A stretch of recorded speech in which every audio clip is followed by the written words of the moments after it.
I may have installed this piece a little early because this template for the door handle has to sit just like that.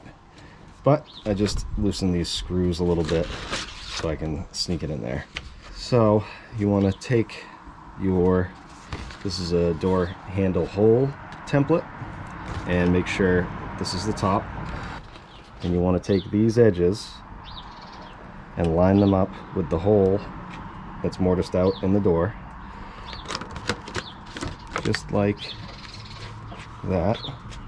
And then make a mark up here,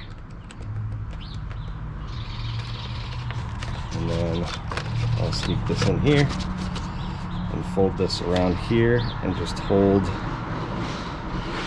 the paper right to that mark. And then what I like to do is take the smallest drill bit I have in my arsenal and just make a little mark. Make sure this template is in the right place. And I'm just gonna just make a little mark with this in each of these locations. I'm going to do the same thing on the inside of the door. This is what's going to go here, so you have a little room for error. I'm going to take that 1/8 inch drill bit, just enough to get through the metal.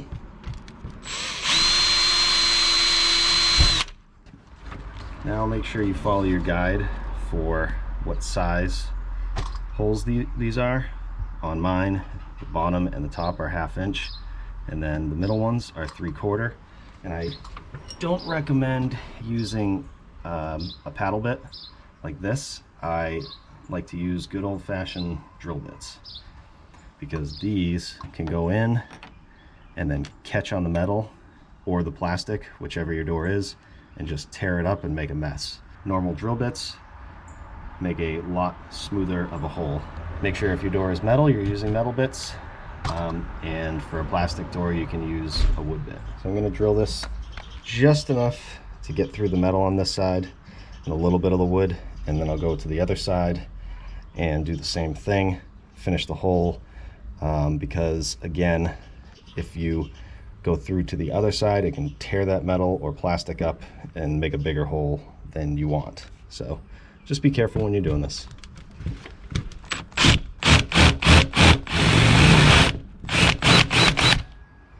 That's all I need. Can't stress enough how important it is to have sharp drill bits. Dull ones just make this a whole lot harder.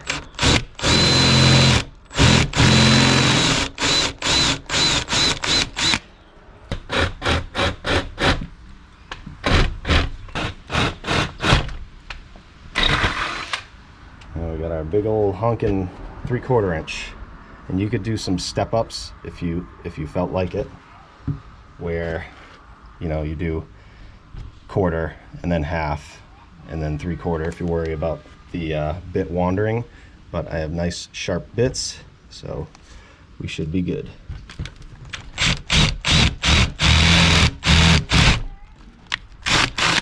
And they're very sharp.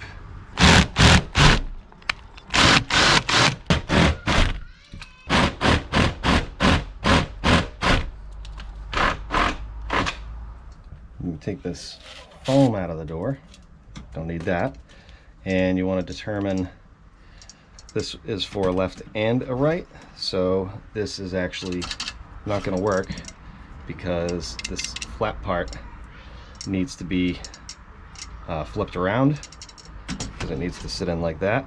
So I need to take this faceplate apart and turn this and then reattach it to make it proper for this type of swing.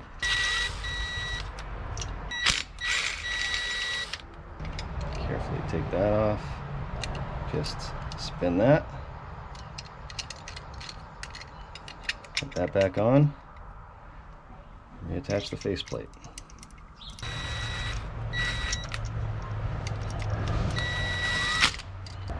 This goes in here. Now you can install this piece. Goes just like that. And on this side, this plate goes like this. I get the lock set in there like that. Okay. Attach the screws.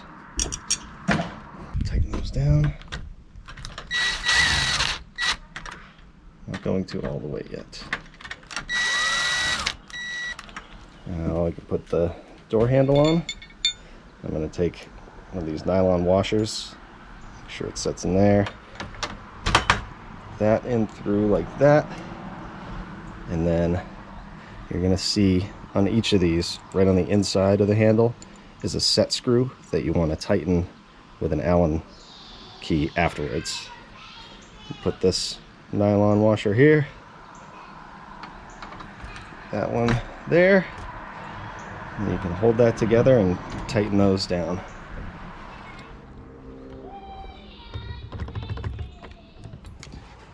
Which way should the door handle be? Like this or like this? I'm gonna leave it like that, just to mess with you. I'm gonna pre-drill some holes here and here.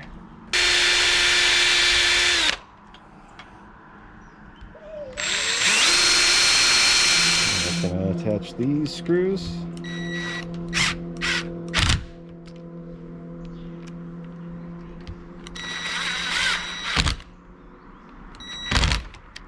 And then because this does still have some play to it, I just want to make sure this is even, like there's an even gap like that, and then I can tighten these screws in.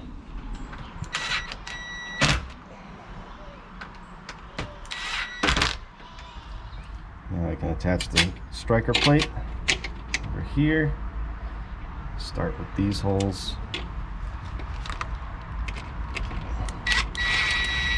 You can adjust this however it works out for you.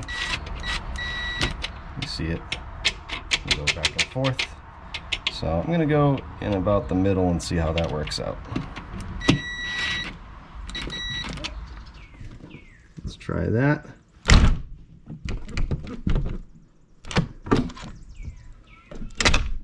That's perfect. And the lock works. Good. Now I can attach these two screws. Yeah, that bit's definitely warped. I'm gonna throw it away right after I'm done.